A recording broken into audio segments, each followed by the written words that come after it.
Why F1 needed bizarre deal to host Bahrain GP in Malaysia as contracts force bosses' hands. The Bahrain Grand Prix is back on the 2026 Formula One calendar, sort of. The race, which was due to be held in April at its usual venue, the Bahrain International Circuit in Manama, was cancelled because of conflict in the Middle East. Since then, months of effort have gone into rescheduling the event for later in this season, and a solution of sorts has now been confirmed. The weekend of October 3-4 will see the Bahrain Grand Prix held not in the Gulf country, or even anywhere near it, but at the Sepang International Circuit south of Kuala Lumpur. An unlocked iPhone 14 for just $299? This renewed 128 gig model gives you a vivid OLED display, 5G, and the freedom to choose your carrier.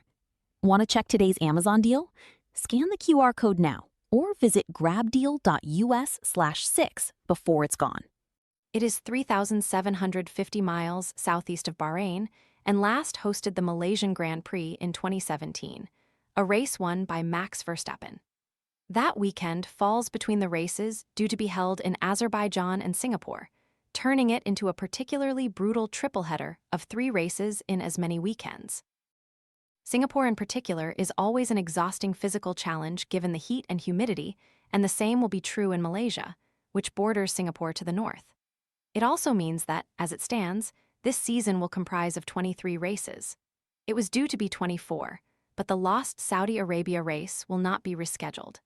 However, there also remains a significant threat to the other 2 Middle East races in Qatar and Abu Dhabi, which are planned to be the final 2 rounds of the campaign.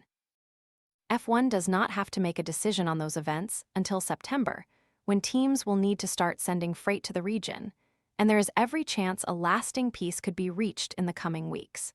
But if that does not happen and hostilities continue, it is hard to see races in Qatar and the UAE going ahead when others in the region have been deemed too risky. Losing those 2 races would take the schedule down to 21, and it would have been 20 if not for this Malaysia-hosted Bahrain race being put back on, which explains why this bizarre compromise was needed. It is understood a race calendar of at least 21, but ideally 22 races needs to be preserved. Otherwise, F1 will need to partially refund broadcasters for TV rights deals. A championship battle that's heating up.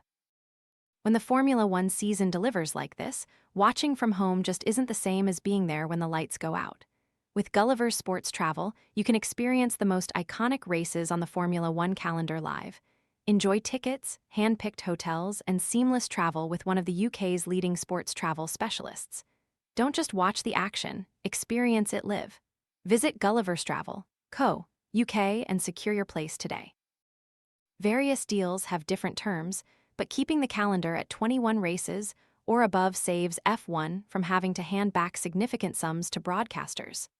One of the sport's most important revenue streams. With no threat currently to any other scheduled events, the addition of Malaysia as a host for the Bahrain race preserves that minimum of 21 Grands Prix in the event that the final 2 rounds have to be cancelled.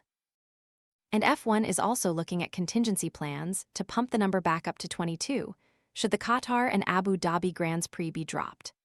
Portimao, which will return in 2027 as a host for the Portugal Grand Prix, has long been considered an option, while Imola, which fell off the calendar this year after returning during COVID to host the Emilia-Romagna Grand Prix, is seen as the increasingly likely choice.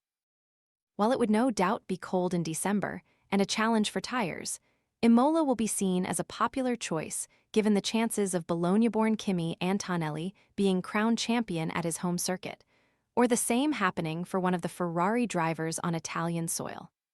Our community members are treated to special offers, promotions, and adverts from us and our partners.